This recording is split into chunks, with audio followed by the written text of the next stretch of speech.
Hey champions, it's Monday. I hope you're having a great day. It's a brand new week. What are your plans for the week? What goals have you set for yourself?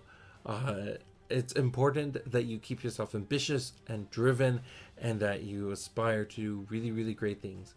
So, whatever your goals are, share them with me and let's try to push each other to do amazing things this week. All right. So I have a few things to talk about, a few things to lead up. The first is Steve-O at Heads or Tails. Two cool things came out from his end yesterday. One was he did a Future League tournament. I don't know if it was a full-out tournament or what was happening, but I know that a bunch of people got together to test out some stuff for Genesis on the Future League side, and a lot of really interesting information came out of that. So last night I was sitting with Will, Jared, and Alex, and we were talking about some of the outcomes that were from that event, along with other conversations we had to address. So I'm really, really excited that people are taking Future League seriously right now, and they're helping push the game a little bit. So that's the first thing. The second thing is that he dropped a bunch of videos that are like little pack wars, shorts on both TikTok and YouTube.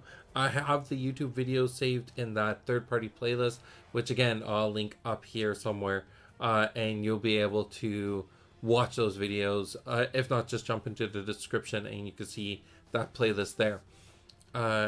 So that's what was happening there. And then also, I'm ready to start revealing the Patreon promos for next month. So if you're a new Patreon member, everyone is going to get the Fire Cub, and then everyone at the $20 or higher tier will get that full art anime Raha.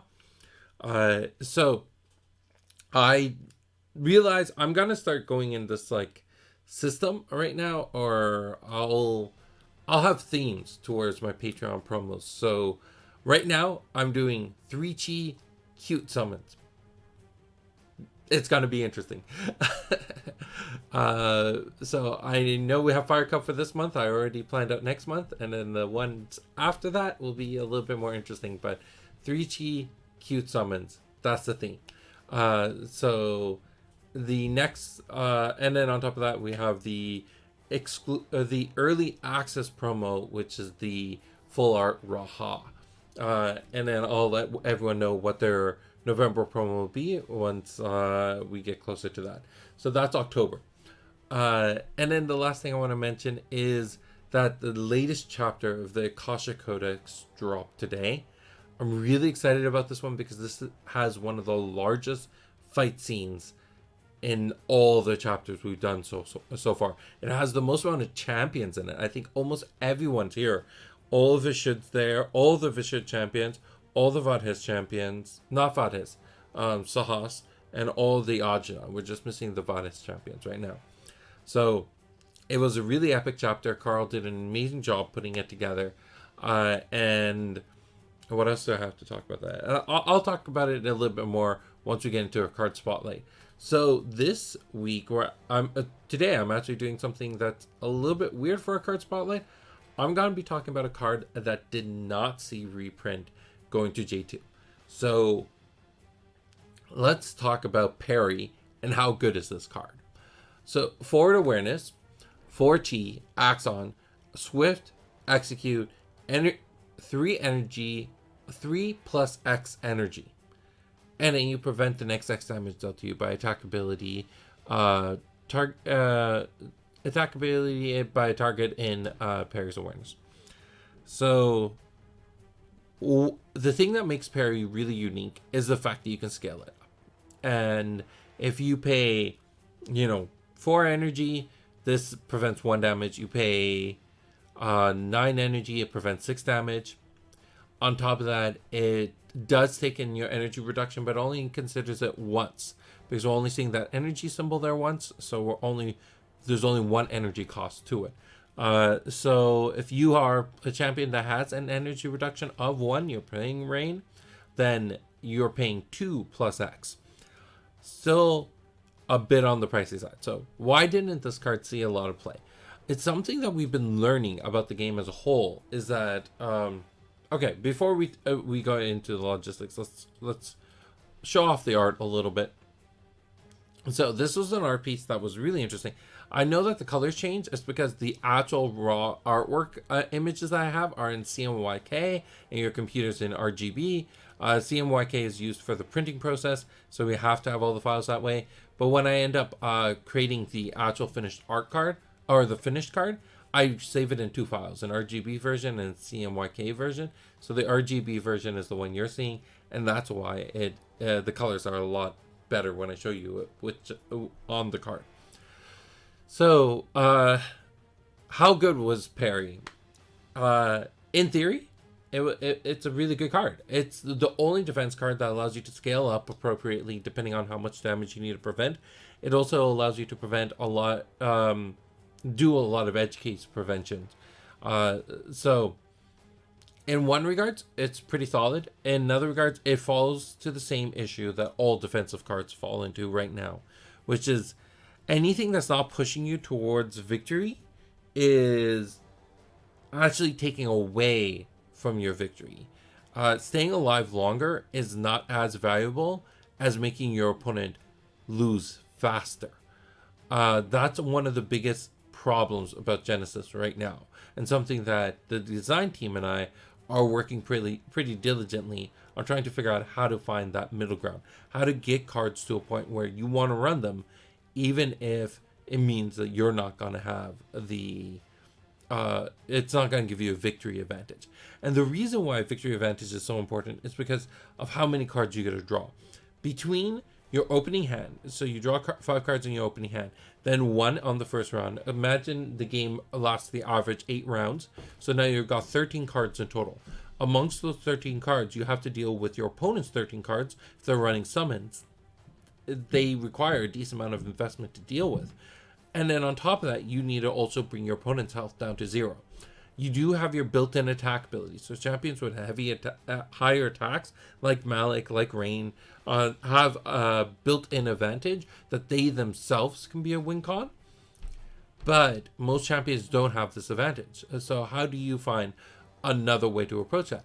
And this is the issue that defensive cards have, because if you have 13 cards, one of those cards is a defensive card, then you're going 1-for-1 with one of their resources, which is useful. But now you're left to 12 cards to try to defeat your opponent, where your opponent had 13. It's just one of their 13 got nullified. So the value add of defensive cards is missing. Then the second part about this that makes it very challenging is that awareness. The fact that its awareness is just the spot right in front of you. Players have been trained to not attack champions directly in front of them. Coming from the side, coming from behind, coming from range, but do not stand in the spot directly in front of them and attack. And because of that, Parry never saw its advantage. So that's a big reason why it doesn't see a lot of play. That's why it didn't get reprinted in JLR 2nd edition, which is a shame. But the advantage of cards that don't get printed in 2nd edition, the advantage here is that they're learning experiences. We get to grow as designers and make better cards because of it. So even if the card wasn't great right now, it just means that in the future we'll be able to find cards that are worth it. All right, I wanted to show this off. Mikhail did an animated piece of Parry, and this is for the most recent chapter. So the recent chapter has been really, really crazy. It does focus really heavily on this Fong versus Rain fight scene, and I just wanted to read a short passage from that. So we're currently in the midst of combat. This is Fong and Rain fighting. So fast forwarding into the chapter. On the other side of the room, Fong still chased after Rain. This war is the only way to have peace, Fong snarled. Jalara must be unified. As slaves? Or in their graves? You have been deceived. Rain used Kor's tactic and sent a blast of air into Fong's torso. Fong slid back, crashing through a table, yet she maintained her battle stance. She gritted her teeth and charged. Rain cartwheeled aside. Fong sidestepped and swiped her sword through a puff of smoke. The bomb gave Rain the opportunity to evade but Fong pressed even harder. Rain parried a flurry of strikes, giving ground with each thrust. Fong attacked high, she attacked low. She swept with more power and speed than a hurricane, but Rain was too nimble. Her defensive practices too good for Fong to make a solid connection. Her frustration mounted and her attacks became more reckless and predictable. Rain settled into a rhythm. She timed each move to perfection. She drew blood with numerous punches in Fong's arm as she swung, in her thighs as she moved, in her torso as she leapt. Yield, Fong. It is the only way. Rain ducked beneath a thrust and rammed her side up into Fong's armpit. She immediately extracted the blade and circled back. It seemed to her that no matter how hard she tried to keep the pass as far away as possible, it always found a way to force itself back. War is such a waste, Rain thought. Life is too precious, too fragile. Alright, so I'm not the best narrator out there, but I really loved that passage. I wanted to share that. If you get the opportunity, go read the newest chapter from the Akashic Codex called Parry. And I think everything that's led up to thus far in the Akashic Codex has been really awesome. The team has done a great job bringing that vision to life. So that's all I have for today. Thank you so much for joining me. If you have goals for the week, share them with me. Let's try to accomplish our goals together. And that's it for now. I'll talk to you tomorrow. Bye.